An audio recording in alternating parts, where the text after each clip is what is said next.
Welcome to Dreadful Nocturnes, where we delve into stories that blur the lines between the known and the unknown. Tonight, we bring you the mysterious tale of a lighthouse that doesn't face the sea, but instead looks inland. This lighthouse holds a secret mission, and the only one who can keep its light burning is Emrys, a man who didn't even know he had an aunt who owned the lighthouse until she passed away.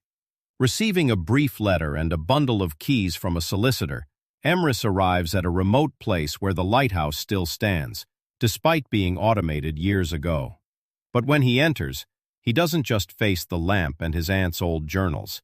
He faces something much larger, an unexplainable entity, the forgotten memories of those who came before him, and a curse that's not so easily broken. This story is not just about a lighthouse.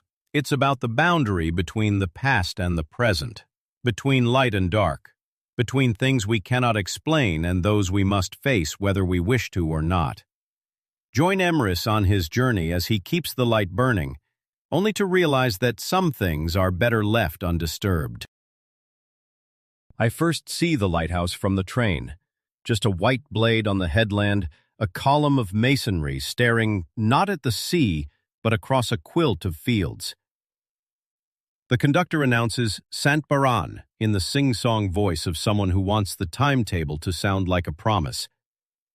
A handful of hikers get off with me, boots already muddy. The station smells of wet wool and diesel. I have come because an email told me to. It was short. Your aunt has died. There are keys. Come within 14 days. It was signed by a solicitor whose office is above a bakery in town. Beneath his name, he copied a line from my aunt's will. Give the lighthouse to Emrys if he will take it. If not, board the door and let the lamp go black. I didn't know I had an aunt who owned a lighthouse. In the bakery, the solicitor slides a bundle of iron keys across a table dusted with flour. His cuff picks up a half-moon of sugar.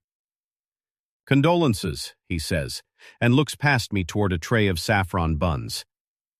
Your Aunt Rhiannon was the last keeper. The authority automated the beacons in the 90s, but she kept this one going privately. He pauses. There were stipulations.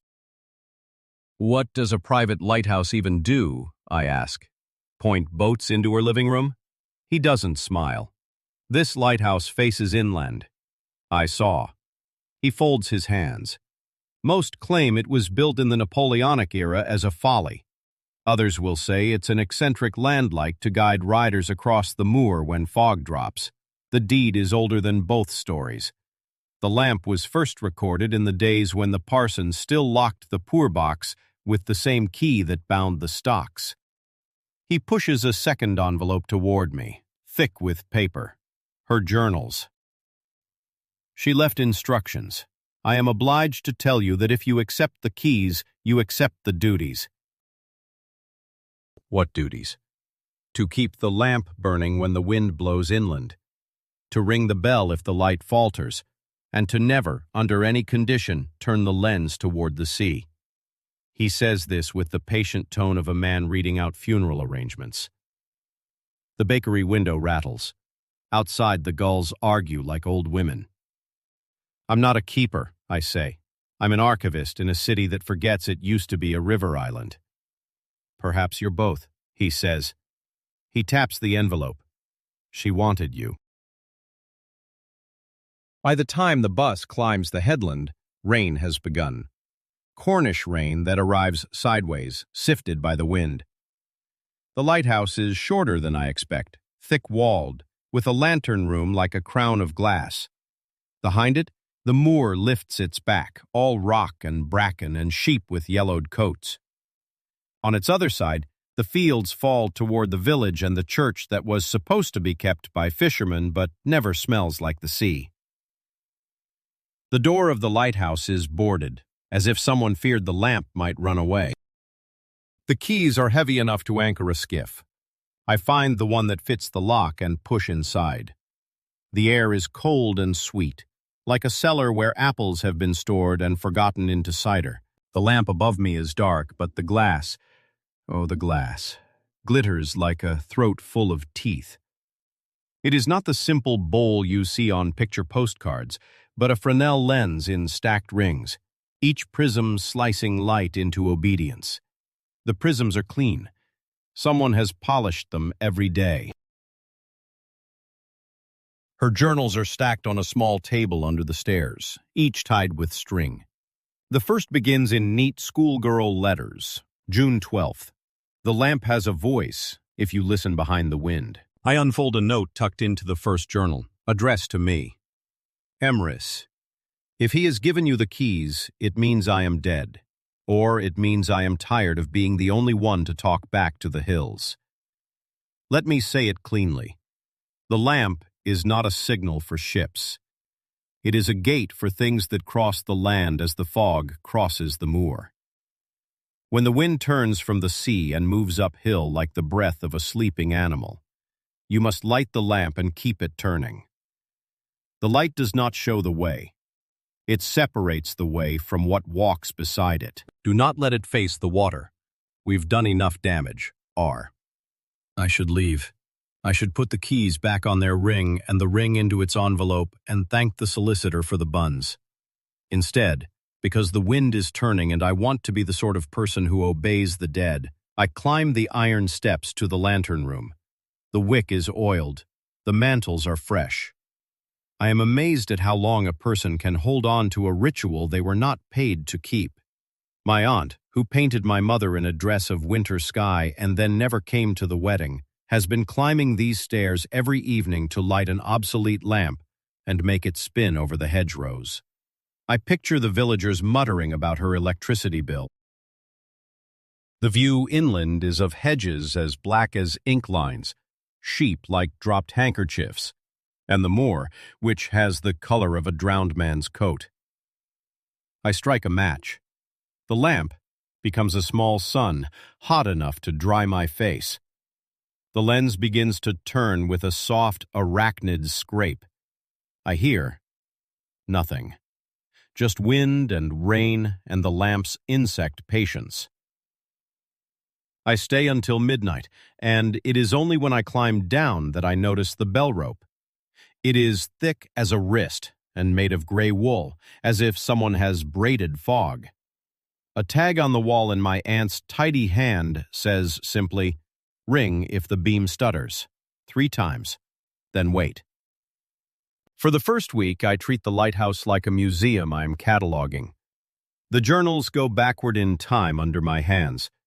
Rhiannon writes of small things, a finch trapped in the lantern room, an old man from the village bringing her a beer and refusing to set foot inside. A night when the lamp went out, just long enough for something to tap the window glass. The sound of a door opening when all the doors were already open. Her handwriting changes across decades, from tidy, through current, and then into the significant wobble of the elderly. Always she signs each entry with the same final line. Wind, east or west. Lamp, lit. Lens, inland. On the 9th day, the wind comes out of the east, carrying dry weather. I roast a chicken and open a window and read the journals aloud to see how the room takes a voice. The lighthouse has a way of making words feel like stones you are putting down so your feet can find the path again. When the light fades, I carry the tray of bones out for the foxes. The fields are gold-bristle stubble. The distant tor is a shoulder blade under the sky. I think of my city, stacked and efficient and so loud that silence is something you buy. Here, the silence is included in the rent. My phone has no service on the headland. It rings anyway. There is a shape in the noise, like someone saying my name and waiting to see if I will correct the pronunciation. It is not a voice that I know. It is not even convincingly human, the way a toy can be convincing if you want it to be. It triggers something childish in me, the way a certain kind of snow can make you think your mother is coming up the path with a bag of oranges. "Hello?" I say, and then, remembering the note as if remembering to hold my breath underwater, I end the call. That night, the lamp fights the wind. The lens turns in slow jerks as if wading through syrup. The beam runs its white finger across the fields and hedges and the peat pads the sheep use to prescribe their own maps. At the edge of the moor, something white glows, just for a moment, and then goes out. It is not a cottage. It is not a car headlight. It is square and tall, and for an instant I imagine the suggestion of glazing, as if a window had been opened where there was no house. I ring the bell. The sound goes down the hill rather than out. It seems to be absorbed by the hedges and then carried in their green pipes. The light steadies. The square white glow on the moor draws back like a crab retreating under a rock. After that, I read the journals faster, the way you read weather reports when your picnic depends on them. Ring if the beam stutters. Never face the lens toward the sea. She tells me stories I had not known I wanted. That in 1878 the parish council wrote a letter to the Trinity House complaining that the inland lamp had an untoward effect upon poultry. That during the Second War a Coast Guard tried to use the lens to signal his lover fishing boats by night and caught instead the reflection of his own face and its back. That once a child from the village, dared by older boys, slept in the base room and woke with a fever and a new accent, which melted from him only when the wind changed. Rhiannon records these without ornament. People will say it's all nerves, she writes. People have a lot of nerves. On the 12th evening, the solicitor climbs the hill with a jar of pickled eggs as if my aunt's lighthouse were a neighborly picnic. He has the calves of a person who owns Wellington boots. We sit at the base of the tower where the wind cannot find us and drink beer. He tells me about Rhiannon, how she stopped painting pictures and started painting walls, then one day came to his office with a tin of white gloss and asked if there were any properties recently listed that were more function than ornament. People thought she was a witch, he says, as if apologizing for somebody else's vocabulary. Was she? She kept a light, he says. That's the oldest magic. He leans back to look at the lens. You know why it faces inland? Folklore, I venture. Guiding riders across bogs? They say there's an old road across the moor that doesn't coincide with any field or hedge or parish boundary. They call it a corpse road because it runs straight when everything else bends. Sometimes it doubles. Sometimes it arrives where no one wants it. The light convinces it to keep to itself. He lifts his jar of eggs. Mind you, there's a second story. What's that? That the lamp was originally set to face seaward, and that one night, long ago, your aunt's ancestor turned it inward to keep something from going out. From the sea? From us. He squints into his beer. Or so the old ones say when the weather traps them in the pub. He stands. Light it tonight. It'll blow from the east. After he leaves, I clean the lamp until it becomes a task, then a prayer, then a habit. The lens is flawless. If I stare into the prisms too long, I see small versions of myself nesting away like Russian dolls.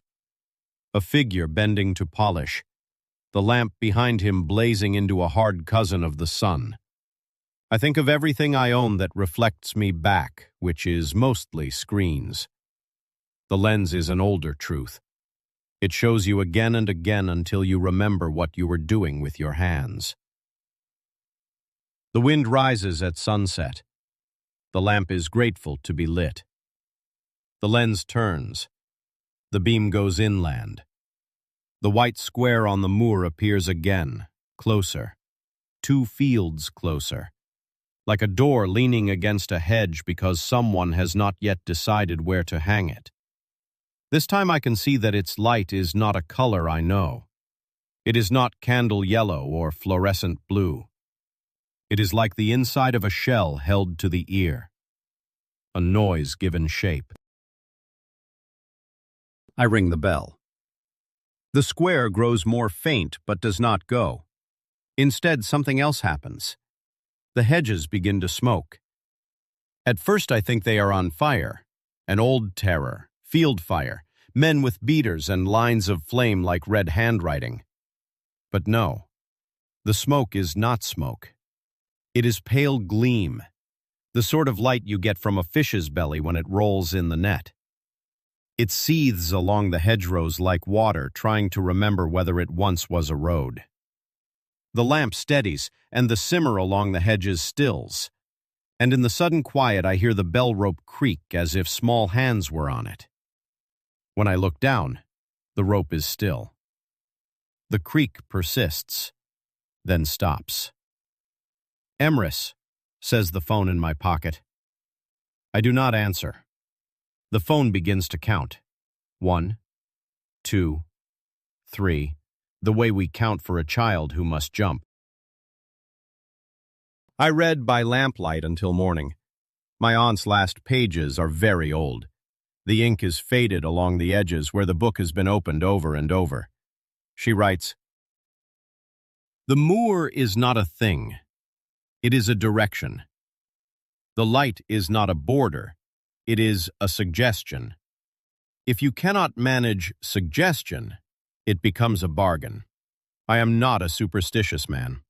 I am an archivist who can tell you the year a parish changed the width of its ledgers because the stationer changed suppliers, and how the weather looks in a hand that is written through 3 winters. My work is to know the shape of other people's remembering. But I slept after dawn just then, and I dreamed. In the dream, the lens is turned toward the sea. The beam goes out across the slate water like a path made of scissors. Where it strikes the water leans up on its elbows to see. Something in the leaning water looks at the land and knows a name. The name is mine, but felt in the hand like a key you haven't cut yet. When I wake, someone has written in the dust on the floorboards at the base of the bell rope 3 neat words, my aunt's square letters. Don't turn it. I am angry at Rhiannon for being dead. This is childish and correct. She has given me a job and a room with a view and a number of conditions, and the sort of caution that sounds like a dare. I make tea and drink it standing up. The day is thin and bright, the moor all eyes. I decide to do the thing the dead always want us to do in stories, which is obey them precisely and not at all. I will not turn the lens, but I will look through it, backward. At sunset, I unlock the lantern room and wedge the door with a boot because, for some reason, I feel suddenly I might want to leave quickly. The lamp is lit. The lens turns inland. I stand behind it and stare down the long glass throat of the prisms, letting the beam pass me so that my body is cut into ribbons of brightness. The moor seen this way is taller. The hedges are deeper. The old road shows itself in faint white strokes, like chalk just beginning to speak through an erased blackboard. The square door stands not on the ground but fractionally above it, as if hung on hinges too thin to see. There is someone behind the door, not someone, something with a person's knack for standing in a doorway and making it theirs. It is not good at edges. It is smudged where the beam touches it, like butter in pastry. It is waiting the way a dog waits at a gate when it knows this is the hour you come home. Emrys, says my phone, and in the undertone I hear the bells of the church in the village, and in their undertone the distant rush of a weir where the river falls, and under all of it the soft, deep roar of the sea, which cannot ever come this high, and so comes everywhere. I ring the bell rope, once, twice, 3 times. In the fields the rabbits lift their heads. The square door dims. The someone behind it shifts its weight as if leaning to hear a voice from another room. The hedges brighten and then go still, as if pretending to be only hedges. The phone stops. The lamp turns. The moor holds itself like a person who has decided to be patient a little longer. My courage expires, like a match cupped from the wind. I lock the lantern room and sit on the base room steps until the bruise of night has moved across the fields and into my bones. At some point, I begin to laugh quietly, the kind of laughter that means, yes, it is ridiculous. Yes, it is also true. I am keeping a light for things that walk the land. I am a parish boundary with hands. And someone is learning to say my name all the ways it might be said. In the journals, the last entry is dated 3 weeks before my aunt died. Wind, east. Lamp, lit. Lens, inland. And then, if he comes, tell him the bell does not scare them. It just reminds them they are not invited. I keep the lamp for 3 months. I learn the weather's grammar. I hang netting over the windows to discourage gulls from testing their reflections. On Thursday evenings, a woman from the village brings me a bag of bruised apples and says nothing about the light or the dead. On Sundays, the moor sounds like a person sweeping. I add my own line to the bottom margin of every entry. Phone called. I did not answer. Winter auditions itself up here slowly. One night the wind goes quiet in a way that is not peace. The lens turns on a sigh. The bean lays its stripe across the land. I raise my binoculars and see the square door again, nearer the hedges, nearer the path, nearer the place where an old stone stile lists in 2 pieces like teeth in a glass. There is a second square beside it. This time I do not ring the bell. This time I pad down to the base room and take the small hand torch from its hook and step out into the wind. The beam from the lighthouse breathes over me at intervals, brightness, then shade, then brightness. The hedges flicker. The moor's spine is a beached whale. My torch makes a lame cone of usefulness in the dark, like a private cinema in which the only film is grass. I cross 2 fields. The sheep do not startle. They look at me as at a rumor. The closer I get, the more the squares resolve themselves. They are not doors in any sensible way. They are shapes the size and severity of doors that would be embarrassed to admit they are anything else. They face not toward me, but askew, toward the path the corpse road draws when it is feeling formal. There are people behind them. Number, not people. People-sized spaces missing from the night. If a person stood in front of a mirror that showed only the parts of them a person once forgot to remember, they would look like that. I taste metal.